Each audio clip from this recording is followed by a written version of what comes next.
Morning my dear students, मेरा नाम है रोहन चक्रवर्ती और आज का ये जो नया चैप्टर मैं सभी को पढ़ाने जा रहा हूँ वो है about power electronics devices. Electronics devices से पावर इलेक्ट्रॉनिक्स डिवाइसेस का डिफरेंस ये है कि नॉर्मल इलेक्ट्रॉनिक्स जो डिवाइसेस होते हैं वो हमारे डेली लाइफ में या डेली बेसिस में यूज़ हो सकते हैं या फिर हमारे छोटे छोटे कंपोनेंट्स जो हैं वो किसी पैसिव डिवाइस से बने होते हैं। लेकिन पावर इलेक्ट्रॉनिक्स डिवाइस क्या करता है, वो पावर रेगुलेशन या पावर रेगुलेशन के काम में आता है, इसीलिए हम लोग उसको बोलते हैं पावर इलेक्ट्रॉनिक्स डिवाइसेस। तो ये पावर इलेक्ट्रॉनिक्स डिवाइसेस में जो पहला पावर इलेक्ट्रॉनिक्स डिवाइसेस हम लोग देखने वाले हैं वो है अबाउट इंटीग्रेटेड सर्किट या हम लोग जिसे बोलते हैं आईसी। आईसी के बारे में आप सभी को पता है, ये फ़ोन का आईसी जैसे हम लोग को पता है, बहुत सारी चीज़ों का आईसी कभी कभार ख़राब हो जाता है। हो सकता है वो ब्लूटूथ आईसी हो सकता है वो हेडफोन का आईसी हो। ऐसे बहुत सारे आईसी है जो हमारे फ़ोन या कंप्यूटर्स में रहते हैं। तो ये आईसी है क्या? An IC is an electronic circuit formed on a small piece of semiconducting material which forms the same function as of a larger circuit made from discrete component। मतलब छोटे printed circuit board semiconducting material के, यानी एक छोटे silicon material पे अगर हम लोग रेजिस्टर लगा दे या हम लोग बहुत सारे इंडक्टर्स लगा दे, यानी पैसिव डिवाइसेस को जोड़ के एक इंटीग्रेटेड सर्किट बनता है जो कि पावर रेगुलेशन के काम में आता है। लेकिन इसमें कोई एक्टिव डिवाइसेस नहीं रहते, इसमें सारे पैसिव डिवाइसेस जोड़ के हम लोग इसको बनाते हैं। सो ये काम पावर रेगुलेशन का ही करता है, लेकिन एक ही छोटे कंपोनेंट सेमीकंडक्टिंग कंपोनेंट में, जैसे कोई प्रिंटेड सर्किट बोर्ड हो, उसमें इंडक्टर्स कैपेसिटर बहुत सारे लगा के हम लोग क्या बनाते हैं, हम लोग एक आईसी बनाते हैं जो कि एक डिस्क्रीट फंक्शन को, एक पर्टिकुलर फंक्शन को वो क्या करता है, चलाता है। अब हम लोग आ गए हैं टिपिकल आईसी कैसा देखने में होता है। टिपिकल आईसी कुछ ऐसा देखने में हो सकता है। ये हो सकता है एक 555 टाइमर आईसी, अगर मैं इसको समझ लूँ। ये क्या करता है, एक टाइमर सर्किट की तरह काम करता है। इसमें बहुत सारे इंडक्टर्स, बहुत सारे कैपेसिटर्स या बहुत सारे ऐसे फंक्शनल चीज़ें जुड़े हो रह सकते हैं जो कि इसको चलाते हैं। तो इस पर्टिकुलर सर्किट में, ये इस पर्टिकुलर आईसी में क्या होता है, बहुत सारे डिस्क्रीट पैसिव डिवाइसेस जुड़े हुए रह सकते हैं। इसी को हम लोग बोलते हैं आईसी।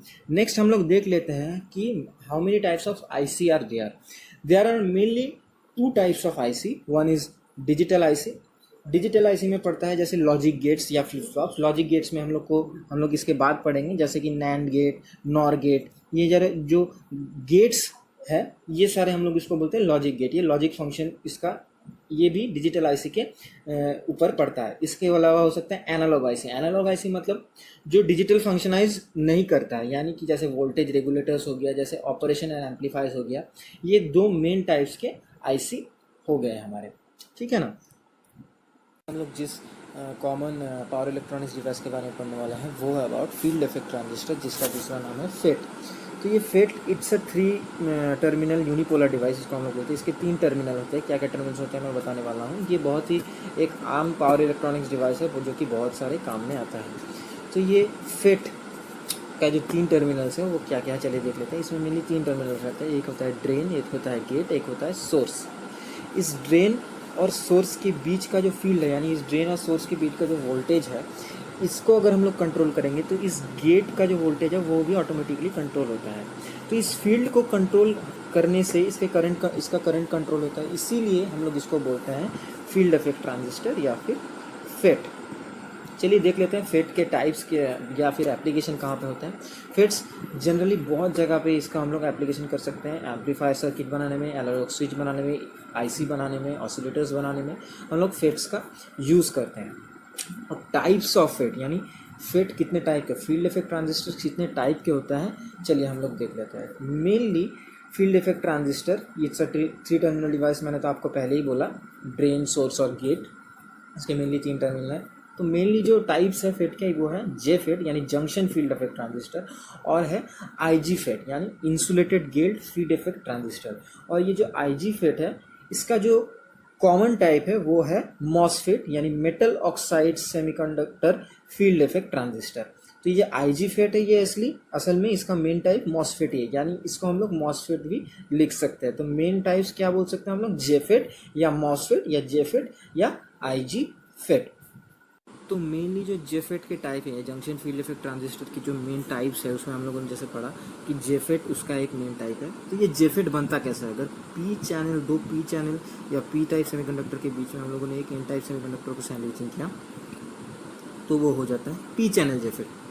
अगर हम लोगों ने उल्टा कर दिया, यानी एन चैनल के बीच में अगर हम लोगों ने पी चैनल को सैंडविचिंग किया तो बन जाता है पी चैनल जेफेट।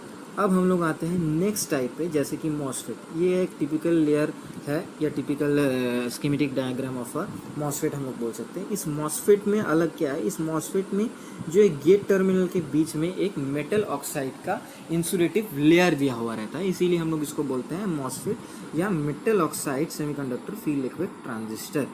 ये तो हो गया main types of JFET and main types of fate.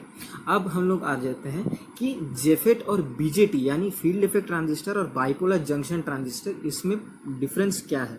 जैसे आपको पता है बीजेटी हम लोगों ने पहले पढ़ा था, बीजेटी में मेनली 3 टर्मिनल्स होते हैं, एमिटर, बेस और कलेक्टर। लेकिन फेट में जो टर्मिनल्स है उसको हम लोग बोलते हैं सोर्स, गेट और ड्रेन, क्योंकि इसमें हम लोग फील्ड को कंट्रोल करते हैं, इसीलिए हम लोग उसको बोलते हैं जंक्शन फील्ड इफेक्ट ट्रांजिस्टर या फील्ड इफेक्ट ट्रांजिस्टर। ये था main comparison between JFET and BJT. अब हम लोग जो one of the most important power electronics device के बारे में पढ़ने वाले हैं वो है अबाउट SCR। तो ये SCR क्या है चलिए देख लेते हैं। It works SCR works as a power control rectifier and converts AC to DC। ये जाहिर सी बात है AC टू DC करता है क्योंकि रेक्टिफायर है। It is made up of a silicon semiconductor material. It is a 3 terminal device, anode, cathode and another terminal is get. ये एक 3 टर्मिनल डिवाइस है और ये सिलिकॉन सेमीकंडक्टर मटेरियल से बना हुआ रहता है और इसमें 3 टर्मिनल्स रहते हैं, anode, cathode, another one is get. तो चलिए देख लेते हैं SCR बनता कैसे है।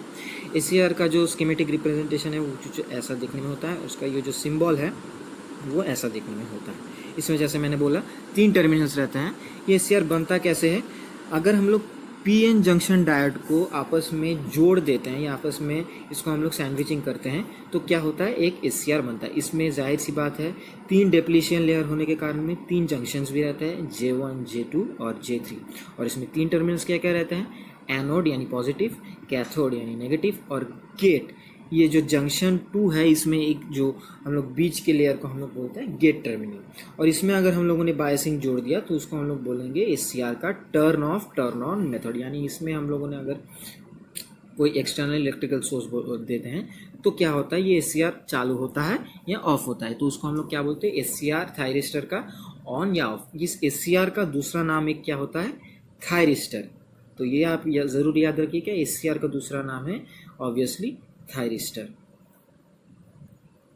अभी हम जो देखने वाले हैं वो है 2 स्विचिंग डिवाइसेस के बारे में। ये भी 2 पावर इलेक्ट्रॉनिक्स में ही पढ़ते हैं। पहला वाला जो हम लोग देखने वाला है वो है ट्रायक।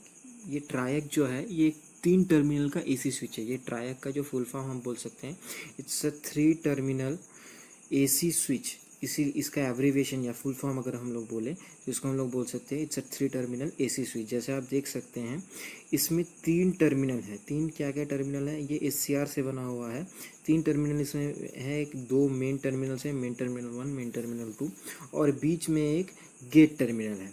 और इसमें देखिए फॉरवर्ड बायस, मतलब SCR में SCR का जो सिंबल रहता है वो एक ही तरफ रहता है, इधर एक ही तरफ SCR का सिंबल रहता है। लेकिन ये जो सिंबल इसका ट्रायक का जो सिंबल है ये दोनों तरफ है। यानी अगर मैं किसी भी टर्मिनल से इसमें फील्ड करंट पास कराऊँ तो ये किसी भी टर्मिनल से ये ट्रिगर हो सकता है, इसीलिए हम लोग इसको बोलते हैं ट्रायक। It's a 3 terminal AC switch. अगर हम लोग देख सकते हैं कि अब ये बनता कैसे है, इसका एक स्कीमेटिक डायग्राम कुछ ऐसा होता है। ये फॉरवर्ड या रिवर्स किसी भी बायस कंडीशन में स्विचिंग कर सकता है। So what is a ट्रायक, a ट्रायक is a 3 electrode semiconductor device that will conduct in either direction when triggered by a positive or negative signal at the gate electrode। यानी इधर से मैं अगर किसी भी तरीके से इस टर्मिनल से या इस टर्मिनल में फील्ड करंट पास कर रहा हूँ तो ये एक स्विच की तरह काम में आता है। नेक्स्ट हम लोग देख लेते हैं कि इसका फिजिकल कंस्ट्रक्शन कैसा आता है। इसका फिजिकल कंस्ट्रक्शन जो है वो कुछ ऐसा देखने में होता है। Physical construction PN junction diode को अगर हम लोग एक साथ सैंडविच करें तो कुछ ऐसा देखने में होता है। तो ट्रायक का जो फिजिकल कंस्ट्रक्शन है वो कुछ ऐसा देखने में होता है। और इसमें ये जो सैंडविचिंग का जो डेप्लीशन लेयर है यहाँ पे आप देख सकते हैं, यहाँ पे मेन टर्मिनल 1 और मेन टर्मिनल 2 और इसमें एक गेट टर्मिनल भी है। इसके बाद जो ट्रायक के रिलेटेड ही और एक स्विचिंग डिवाइस हमारे पास आता है वो है डायक। यानी ट्रायक को स्विचिंग करने के लिए, ट्रायक को चलाने के लिए जो पार्ट हमारे पास आ रहा है वो है डायक। ये जो डायक है ये एक 2 टर्मिनल बाई डायरेक्शनल स्विच है।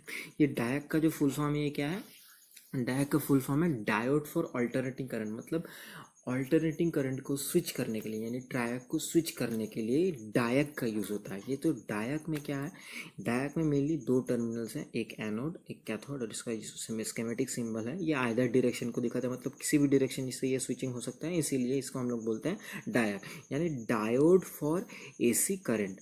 अब व्हाट इज अ डायक हम लोग देख लेते हैं। The डायक is a full wave by directional semiconductor switch that can be turn in both forward and reverse polarities, यानी कि ये फॉरवर्ड और रिवर्स पोलरिटी किसी में भी चल सकता है, यानी इस तरफ से भी अगर ये ट्रिगर हो सकता है, इस तरफ से भी ये ट्रिगर हो सकता है। The डायक gains it's name the contraction of the words diode alternates current, यानी मतलब इसका जो फुल फॉर्म है diode for alternating current. डायक is widely used assist in event triggering triac when using a AC switch, यानी ये ट्रायक को trigger करने में, ट्रायक को चलाने के काम में आता है।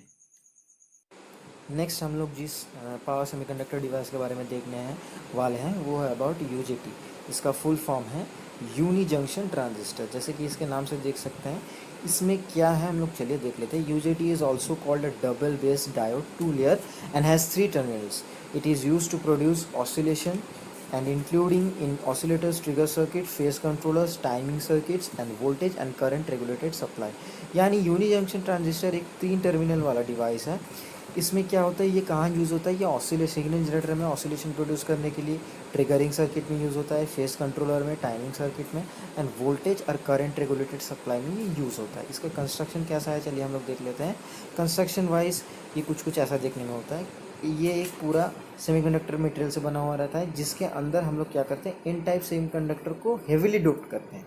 मतलब एन टाइप सेमीकंडक्टर को हेविली डोप करने के बाद और पी टाइप एक सेमीकंडक्टर को लाइटली डोप करने के बाद एक पी एन जंक्शन लेयर बनता है, जिससे ये बना हुआ रहता है। और इसमें 3 इसके टर्मिनल्स हम लोग बोलते हैं, एक 2 बेस टर्मिनल्स, बेस 1 और बेस 2, और जो पी टाइप मटेरियल के पास ये जो एन टाइप मटेरियल का जो जंक्शन बना है, यहाँ से इसको हम लोग बोलते हैं एमिटर टर्मिनल, इसको हम लोग बोलते हैं एमिटर टर्मिनल। तो ये 3 इसके मेन टर्मिनल्स रहते हैं। लेकिन इसका देखने वाला पार्ट ये है कि ये जो पी टाइप मटेरियल है, ये बेस टर्मिनल, बेस 1 टर्मिनल एक बेस के पहले रहता है और दूसरे से थोड़ा दूर रहता है।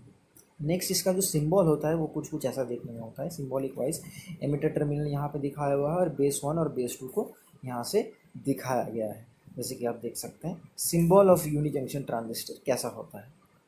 नेक्स्ट हम लोग देख लेते हैं कि इसमें कुछ देखने वाली चीज़ें हैं जो कि हमें यूनी जंक्शन ट्रांजिस्टर को याद रखने के लिए सबसे ज़्यादा ज़रूरी है। पहला जो पॉइंट हम लोग देखने वाले हैं, the device has only 1 junction so it is called uni junction device. इसमें सिर्फ एक ही जंक्शन है, इसीलिए हम लोग इसको यूनी जंक्शन ट्रांजिस्टर बोले। It differs from diode because it has 3 terminal. ये डायोड से भिन्न है, मतलब डायोड से अलग है क्योंकि इसमें 3 टर्मिनल है। It differs from FET, its emitter junction is smaller than the gate surface. FET में क्या होता है, एक गेट सरफेस रहता है यहाँ पे, लेकिन इसमें क्या है, एक एमिटर सरफेस है, इसीलिए ये फेट से भी अलग है। UJT operated emitter junction forward bias and FET is operated with gate junction reverse bias. UJT में क्या होता है, ये ऑलवेज फॉरवर्ड बायस में काम में आता है, मतलब इसमें अगर मैं फॉरवर्ड बायसिंग करूँ तो भी ये काम में आता है। लेकिन फेट में क्या होता है, फेट से ये अलग क्यों है, फेट में ये गेट जंक्शन जो है वो रिवर्स बायस में काम होता है। UJT does not have the ability to amplify but it has the ability to control large AC power with small signals. मतलब ये एम्पलीफाई के लिए काम में नहीं आता, एम्पलीफायर के काम में नहीं आता, ये लार्ज एसी पावर को कंट्रोलिंग करने के काम में आता है।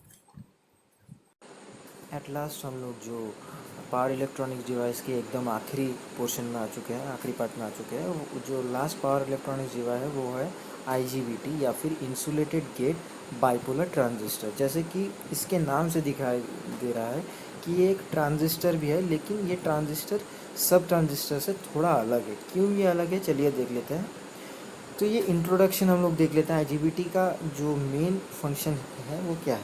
तो ये जो IGBT है ये मेनली बना हुआ रहता है एक पी मॉसफेट यानी पावर मॉसफेट और BJT, इन दोनों को कंबाइन कर देते हैं अगर हम लोग तो बन जाता है IGBT। IGBT is developed by combining the best features of both P MOSFETs and BJT, यानी पी मॉसफेट और BJT के कॉम्बिनेशन से ये बनता है। Like PMOSFET, IGBT has high input impedance and free from secondary breakdown problem। यानी इसमें IGBT में हाई इनपुट इम्पीडेंस रहता है और ये ब्रेकडाउन यानी सेकेंडरी में अगर कुछ ब्रेकडाउन प्रॉब्लम होता है उससे ये फ्री रहता है। Like BJT IGBT has low conduction losses and high current handling capacity. यानी इसमें करंट हैंडलिंग कैपेसिटी BJT जैसा ही है और इसमें कंडक्शन लॉसेस मतलब इसमें अगर करंट कंडक्शन होता है तो इसमें लॉसेस कम होता है। और IGBT has PMOSFET like input characteristics and BJT like output characteristics। इसी यही इसका मेन फंडा है। IGBT में क्या है, पावर मॉसफेट जैसा इसका इनपुट कैरेक्टरिस्टिक्स है और इसका जो आउटपुट कैरेक्टरिस्टिक्स है वो किसके जैसा है, BJT की तरह। ये इसका मेन फंडा है IGBT का। IGBT के जो दूसरे नाम हैं वो क्या क्या है, IGBT is also known as metal oxide insulated gate transistor. जैसे कि यहाँ पे आप देख सकते हैं gate modulated field effect transistor, GEMFET भी जिसको हम लोग बोलते हैं, conductively modulated field effect transistor COMFET और इंसुलेटेड गेट ट्रांजिस्टर या IGT भी इसको हम लोग बोल सकते हैं। तो IGT के ये सारे दूसरे नेम हैं। इसके अलावा सिंबल ऑफ IGT क्या है हम लोग चलिए देख लेते हैं। सिंबल जैसे ये मॉसफेट का सिंबल है और ये BJT का सिंबल है, पावर मॉसफेट या मॉसफेट का सिंबल है। तो इन दोनों को अगर हम लोग जोड़ लेते हैं, जैसे कि आप देख सकते हैं यहाँ पे गेट ड्रेन सोर्स 3 टर्मिनल रहते हैं पावर मॉसफेट में, और BJT में क्या रहता है, कलेक्टर बेस और एमिटर 3 टर्मिनल रहते हैं। लेकिन IGT में इसी के सारे फीचर्स को लेके क्या होता है, 3 टर्मिनल बनाया गया है, गेट एमिटर और कलेक्टर। यानी कुछ कुछ कैरेक्टरिस्टिक्स इसमें मॉसफेट का भी है, कुछ कुछ कैरेक्टरिस्टिक्स इसमें BJT का। और इसमें जो गेट टर्मिनल है इसको हम लोग क्या करते हैं, इनपुट देते हैं, जिसको कैपेसिटर से हम लोग चार्ज अप करते हैं। अब इसमें जो आउटपुट है मतलब कलेक्टर से हम लोग जो आउटपुट लेते हैं उसको हम लोग किसकी तरह देखते हैं, ट्रांजिस्टर की तरह देखते हैं। तो ये था हमारा पावर इलेक्ट्रॉनिक्स डिवाइसेस का एक सिंबॉलिक और एक summarised view. Thank you very much.